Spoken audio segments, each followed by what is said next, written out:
74 পৃষ্ঠা নিয়ে আলোচনা করবো। যারা চ্যানেলটি সাবস্ক্রাইব করেন, চ্যানেলটি সাবস্ক্রাইব করে রাখো, তোমাদের অনেক উপকার আসবে। মীরাবাই এর বাণী, তোমরা বাণীটা অবশ্যই পড়বে।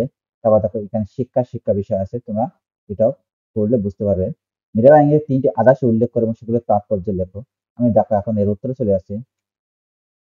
মীরাবাই একজন ভক্তি স্ত্রী সন্তান এবং তার জীবনে অনেকগুলো আদর্শ উল্লেখ করা হয়েছে। তিনি একজন শ্রীকৃষ্ণ ভক্ত হিসেবে পরিচিত। তার মধ্যে নিম্নলিখিত 3টি আদর্শ বেশ গুরুত্বপূর্ণ।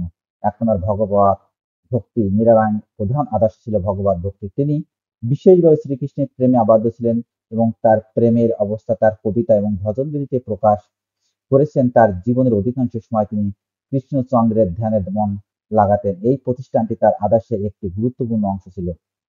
2 নম্বর দেখো প্রেম ও সহিষ্ণুতা।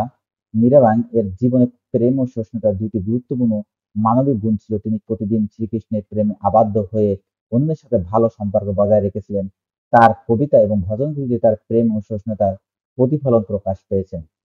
3 সমাজের বিপদস্ততা সমাধানে আদর্শ। মীরাবাই একজন সামাজিক পরিবর্তনকারী হিসেবে পরিচিত ছিলেন। তিনি সমাজের বিভিন্ন বিপর্যয় এবং অসমানতার সমাধানে আগ্রহী ছিলেন।